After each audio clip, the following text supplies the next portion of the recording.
welcome back to my channel. Di video kali ini aku bakal ngejawab pertanyaan teman-teman yang teman-teman sudah taruh di kolom Ask Me Question di Instagram aku atau di Instagram media.edutw. Jadi hari ini pertanyaan semuanya teman-teman aku pasti jawab. Cuma mungkin beberapa hari ini yang aku pilih karena nggak mungkin kan aku bikin video berjam-jam untuk jawabin semua pertanyaannya. Dan aku pertanyaan juga aku filter karena ada yang pertanyaan yang I don't think I need to share it with anyone gitu. Pertama ada yang tanya biaya hidup di Taiwan mahal nggak sih Ci? Terus ada juga yang nanya pertanyaan serupa, Cici tinggal di kota mana? Biaya hidupnya berapa? Nah ini aku jadi satu aja jawabannya. Aku tinggal di kota Taichung, di sentral Taiwan. Jadi itu benar-benar di tengah, dan menurut aku ini strategis, walaupun bukan ibu kota. Tapi kalau misalnya mau ke Taipei, gampang, nggak jauh juga. Terus kalau mau ke Kaohsiung, Thailand juga nggak jauh. Jadi menurut aku nothing tulus. Dan aku suka banget hidup di Taichung. Kalau ada orang yang suruh aku hidup di Taipei, menurut aku juga nggak bakal mau. Karena terlalu hektik, terlalu yali henta gitu. Maksudnya kayak pressure, lalu apa-apa mahal. Dan menurut aku Taichung udah yang paling top karena semuanya terjamin di sini. Aku juga suka lingkungannya, aku suka orang-orangnya juga. Terus ya aku udah terbiasa mungkin ya dari jadi aku pertama kali ke Taiwan, memang aku tuh tinggalnya di Taichung. Sempet nggak sih kepikiran aku pengen ke tempat lain? Sebenarnya pengen waktu itu ya, waktu zaman mau lulus S1. Tapi seketika aku udah kunjungin kota-kota yang lain gitu ya, menurut aku Taichung tuh udah paling oke. Dan biaya hidup di sini menurut aku udah standar banget. Maksudnya kayak standarnya tuh nggak mahal, tapi ya kalau misalnya mau hemat bisa juga gitu. Nah jadi aku suka banget di Taichung. Kalau di Taipei tuh susah guys, lifestyle kita itu kan ngikutin dengan lingkungan kita ya. Kalau di Taipei itu lifestyle tuh shopping, karena banyak banget toko-toko yang menawarkan barang-barang bagus gitu ya, terus diskon oke, dan lain-lain mungkin ya seperti itu. Jadi agak susah untuk nabung takutnya. Nah biaya hidup sendiri tuh berapa sih di Taichung? Enggak, sebenarnya di Taiwan, seluruh Taiwan tuh sebenarnya kurang lebih sama. Jadi kalau misalnya sekali makan untuk rice box atau pientang itu mungkin sekitar 80 sampai 100 NT. Jadi sekitar 40 sampai 100 ribu rupiah. Nah misalnya aku pribadi sih memang orang yang enggak makan sarapan ya. Jadi aku nggak beli sarapan di luar. Kalaupun aku sarapan mungkin aku bawa buah atau roti. Jadi kalau roti itu kan lebih enteng. Aku tuh memang nggak ada kebiasaan sarapan dari kecil tuh memang cuma minum susu dibuatin sama mama. Jadi memang aku nggak ada kebiasaan untuk makan makanan berat pas sarapan. Kalau dipaksa ya bisa-bisa aja, cuman biasanya pagi itu aku nggak lapar. Yang suka lapar itu malam sebelum tidur. Kalau perut lapar nggak bisa tidur, ya itu dia. Nah misalnya aja ya dengan cara aku, kalau aku makan di luar ya nggak masak. Kalau masak kan beda cerita. Cuma kita kan hitungannya aja makan di luar aja. Karena kalau masak hitungannya ribet lagi. Nanti mungkin aku bisa buat video terpisah. Kalau misalnya aku 2 kali makan satu hari, berarti kan 200 NT. 200 itu 100 ribu. 100 ribu kali 30 hari itu sekitar 3 juta rupiah. Sedangkan kalau misalnya aku mau treat diri aku dengan baik, misalnya ya, kalau misalnya dulu zaman kuliah sih aku agak segan ya, agak segan karena budget terbatas. Tapi kalau sekarang udah kerja, udah ada pemasukan yang tetap, terus udah bisa nabung juga. Jadi menurut aku berhak kasih diri aku tuh reward.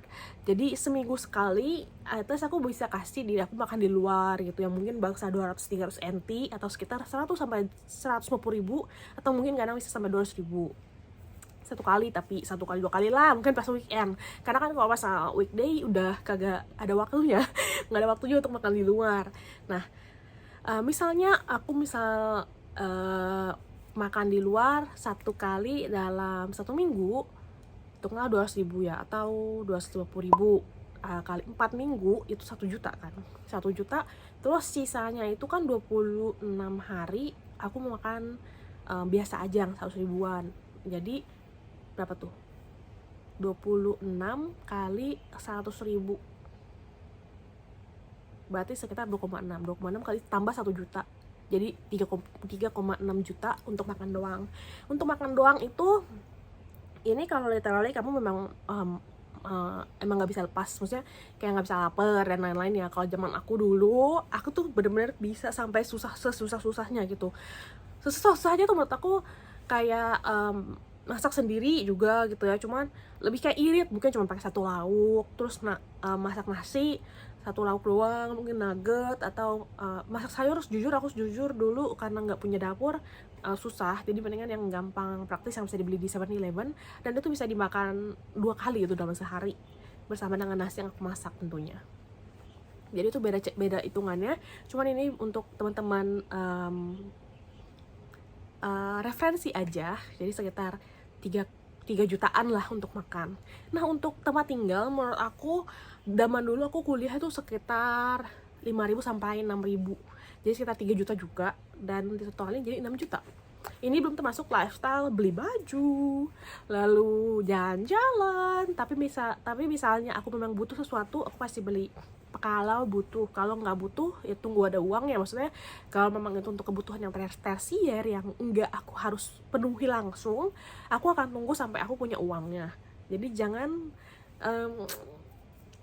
jangan turas gitu loh, turas untuk dapetin apa yang kamu mau, padahal sebenarnya kamu nggak gitu butuh. Menurut aku itu kuncinya. Jadi sekitar segitu biaya hidup aku. Itu kalau misalnya dengan yang normal ya, itu di Taiwan guys. Kurang lebih sebenarnya mirip kan kayak di Jakarta, cuman kalau di sini kan bedanya nggak ada kayak warteg ya. Oh, kalau bisa zaman kuliahan sebenarnya bisa lebih murah lagi karena bisa makan di kantin kan. Kalau di kantin itu nggak nyampe 100 NT, nggak nyampe 50.000. Ya paling kalau misalnya mau irit pun bisa sampai 60 NT, 30.000 rupiah. Jadi irit banyak kan sebenarnya, 30 kali 2, 60.000 kali 1,8 juta. Jadi ya sebenarnya nggak mahal juga. Tergantung pribadi mau makan yang oke atau yang nggak oke. Bukan nggak oke ya, lebih hemat. Sebenarnya enak juga kok makanan di kantin. Oke, kita next ke pertanyaan selanjutnya. Setelah selesai PhD, kira-kira bakal kerja di mana, Ci? Di Indo atau di Taiwan? Jujur Li, aku pun nggak tahu aku bakal selesaiin PhD atau enggak.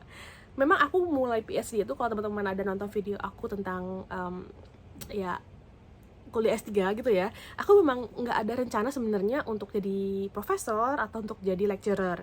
Jadi kalau misalnya aku selesai PhD, jujur aku belum tahu aku bakal kerja apa dan di mana. Karena sekarang pun aku merasa aku nggak tahu bakal selesai PhD atau enggak, karena jujurnya susah banget. Apalagi kan aku memang sambil kerja full time, banyak banget hal yang nggak keburu sama aku gitu. Terus ini hal yang aku sangat sedihin sebenarnya, kayak kenapa satu hari cuma 24 jam. Memang tuh misalnya nggak cukup gitu. Terus kalau misalnya ditanya kapan selesai PhD, sering banget ditanyain kapan selesai PhD, aku pun nggak bisa jawab. Itu benar-benar PhD di Taiwan tuh nggak seperti PhD lainnya di luar negeri mungkin. Jadi emang aku nggak bisa jawab kapan dan abis lulus pun mau ngapain. Cuman kalau misalnya memang aku lulus misalnya, kan aku nggak tahu nih aku bakal nyelesain atau enggak. Misalnya ya aku jadi punya banyak pilihan, mau lanjutin kerja kantor atau mau cari posisi jadi lecturer atau researcher gitu kan. Cuman ya itu belum aku rencanain. Menurut aku masih jauh di depan dan aku sekarang masih suka dengan pekerjaan kantoran aku. Next ya, kita jawab pertanyaan, apakah sulit mencari part time bagi yang berhijab? Menurut aku enggak. Di Taiwan itu sangat radikal ya namanya. Jadi enggak pandang-pandang bulu gitu, maksudnya enggak rasis, dan menurut aku enggak sulit untuk cari kerja untuk yang berhijab. Mungkin pasti ditanyakan, oh kamu agamanya ini ya, tapi mereka tuh justru akan menghormati kamu karena mereka tahu kamu nggak bisa makan pork, jadi kamu hanya bisa makan yang halal. Menurut aku mereka orang-orang Taiwan tuh sangat menghargai kita loh, maksudnya lebih aku aja sering ditanyain kamu bisa makan pork atau enggak gitu kan, karena dia tahu aku bukan orang Taiwan. Terus udah gitu, menurut aku mereka sangat toleransinya sangat tinggi. Jadi menurut aku nggak usah khawatir tentang sulit atau enggak mencari part time, asal kamu punya kemampuannya, bisa berbahasanya. Menurut aku tidak ada problem gitu. Terus udah gitu banyak juga toko-toko Indo, toko-toko yang sebenarnya tuh butuh orang Indonesia. Jadi buat aku nggak perlu khawatir tentang ini. Oke? Lanjut kita jawab pertanyaan terakhir kali ya. Soalnya ini udah 10 menit, buset. prinsip apa yang masih Cimei pegang sampai di titik saat ini dan sangat menguatkan Cici? Ini aku suka banget pertanyaannya, sangat berbobot. Prinsip yang aku pegang sampai saat ini dan yang selalu menguatkan aku ada di titik ini bukan karena aku hebat, bukan karena aku kuat. Karena aku tahu aku punya Tuhan dan aku gak bisa sendirian. Kalau misalnya nggak ada Tuhan, aku tahu aku bukan siapa-siapa, aku bukan apa-apa. Jadi ini prinsip aku. Dan prinsip yang aku pegang ini aku jadiin pedoman aku, pegangan aku juga. Kalau nggak tuh bisa stres. Aku tahu aku nggak bisa sendiri. Kalau misalnya nggak ada Tuhan, aku merasa aku bisa gila kali. Maksudnya coba kalian bayangin dengan sesibuk aku ini, lebih kayak aduh, aku juga nggak kebayang deh kalau aku nggak punya Tuhan gitu loh. Jadi menurut aku penting banget untuk teman-teman semua terbebas dari siapa Tuhannya dan anak agamanya apa. Menurut aku penting sekali untuk punya kepercayaan ya, maksudnya untuk punya iman dan untuk punya pegangan yang kuat gitu. Dan itu ya jawabannya cuma satu ya, sang penguasa gitu. Lalu ini yang selalu menguatkan aku karena aku gak bisa sendirian.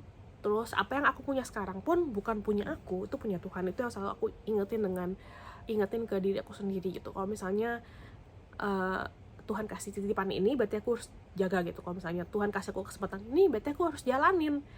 Itu yang aku selalu ingetin juga buat diri aku sendiri. Dan kita hidup itu untuk memberi, bukan untuk menerima. Jadi kalau misalnya bisa diberi, ya kita beri. Kalau ada yang dulu pernah bilang ya, enakan tangan di atas daripada tangan di bawah. Nah itu dia teman-teman, itu juga harus dipelajari ya. Maksudnya kayak kenapa kita harus memberi, kita terima sebuah juga boleh gitu kan. Namun ketika kita banyak menerima, kita juga harus banyak memberi, karena itulah yang diajarkan gitu. Maksudnya kayak ya jangan serakah menurut aku, karena serakah itu tidak akan ada ujungnya. Dan apapun yang kita mau tuh nggak ada ujungnya guys. Menurut aku tuh sampai sekarang aku juga ngerasa aku selalu pengen lebih gitu. Nah itu manusia, dan menurut aku itu sangat nature, sangat normal menurut aku. Karena ya kita kan seiring berjalannya waktu, semakin kita tua, banyak yang kita lihat dan banyak yang kita pelajari gitu ya. Gue pengen seperti dia, gue pengen seperti dia. Dan kalau kalian mau seperti dia, ya kalian harus bekerja sama seperti dia bekerja. Terus kalau misalnya nggak tercapai pun, ya don't blame yourself. Mungkin Tuhan punya rencana yang berbeda buat kalian gitu. Jadi jangan terlalu push yourself too hard. Oke? Jadi mungkin segitu dulu teman-teman video hari ini. Thank you so much for watching, dan thank you so much buat teman-teman yang sudah write something di box Ask Me Question. Mungkin banyak kekurangan yang aku belum bisa ini ya, maksudnya kayak accomplish. Tapi aku senang banget aku punya teman-teman semua yang selalu support aku. Thank you so much. Keep doing your best. We will get this, okay?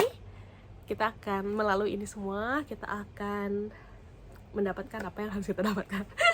Oke teman-teman, thank you so much for watching. Jangan lupa di like, di komen, di share, dan di subscribe YouTube channel aku. Thank you so much for watching. See you in the next video guys. Bye bye.